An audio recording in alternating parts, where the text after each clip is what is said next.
All right, question number 2. Let's look at it. We're on day 2 of the Q&A series. And that is, what is the moral argument? And that is, can we be good without believing in God? I want to answer this question first. And that is, the answer is yes. We can continually help people and be kind to others and so on. And we see that every day. So the answer is yes. But what we really need to look at is, how can you have any definition or concept of what is good without God?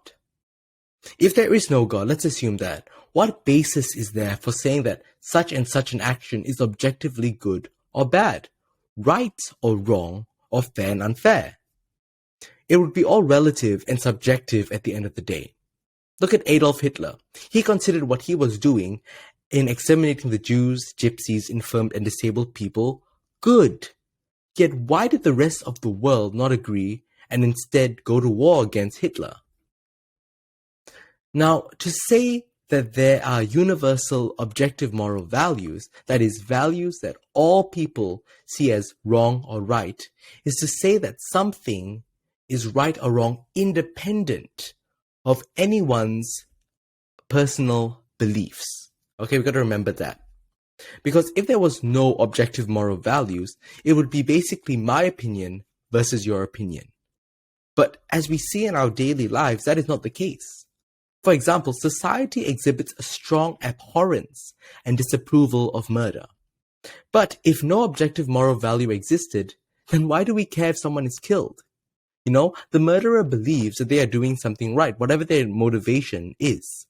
So who are we to say that that is wrong or right? Because if we lived in this world, which is my opinion versus your opinion, that's the opinion of the murderer. So who cares, right? But look at it from another perspective, okay? Let's look at Thanos, okay? He wanted to destroy half the population of the whole earth because he thought that it would bring peace and the removal of chaos. His motivation was good, right? So why not let him do it? I mean, that is his opinion. He sees that killing people is the only way to achieve this goal of peace and removal of chaos. But look at it. The fact is, you care about people dying. You care about people being murdered. So, at the end of the day, what does this tell us? It tells us that if God does not exist, objective moral values do not exist. Many theists and atheists agree on this point, or at least they admit that the existence of objective moral values show the existence of God as more probable than not. Let's look at the late J.L. Mackie of Oxford University, and he was one of the most influential atheists of his time, and he admitted that if there are objective moral values, they make the existence of God more probable than it would have been without them. Thus, we have a defensible argument from morality to the existence of God. But to keep his beliefs and not contradict them and avoid the existence of God, Mackie then denied that objective moral values exist. Look at Friedrich Nietzsche, the great 19th century atheist who said God was dead. He was at least honest in his opinion. He understood that the death of God meant the elimination of all meaning and value in life. He understood this idea of objective moral value, and he saw this in his daily life. Now look at this. Mackie and other famous atheists, such as Michael Ruse, claim that morality is a biological adaptation, no less than our hands and feet and teeth. Now, most atheists attribute this to social evolution, yet they do not provide any evidence from evolution to explain the existence of these universal objective values. Let me give you an example. Look at it from an atheistic viewpoint, okay? An action like murder, it may not be socially beneficial, and so in the course of evolution, has become wrong. But that does absolutely nothing to explain or prove that murder is wrong. Looking again from this atheistic viewpoint, apart from the social consequences, there's really nothing wrong with killing someone because they're only social consequences and it's not socially beneficial.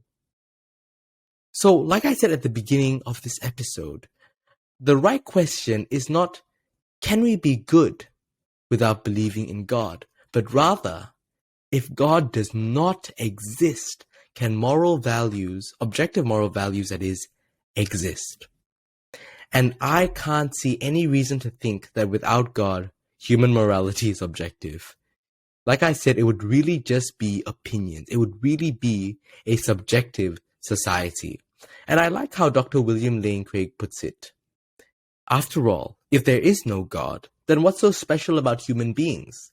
They are just accidental byproducts of nature which have evolved relatively recently on an infinitesimal speck of dust, lost somewhere in a hostile and mindless universe, and which are doomed to perish individually and collectively in a relatively short time. So, in summary, looking at this question again. 1.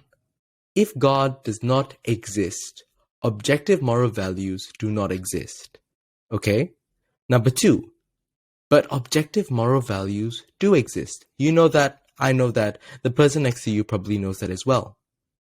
So 3, therefore, God exists. So that is my response to the question on the moral argument. I hope you learned something from it and really understood what I was saying. And if you didn't, please don't hesitate to comment, and I will do my best to respond in the best way that I can. And once again, I hope you're enjoying this Q&A series, and I hope you're learning something as well. As I say every episode, have an amazing week, and remember that God loves you. Stay safe.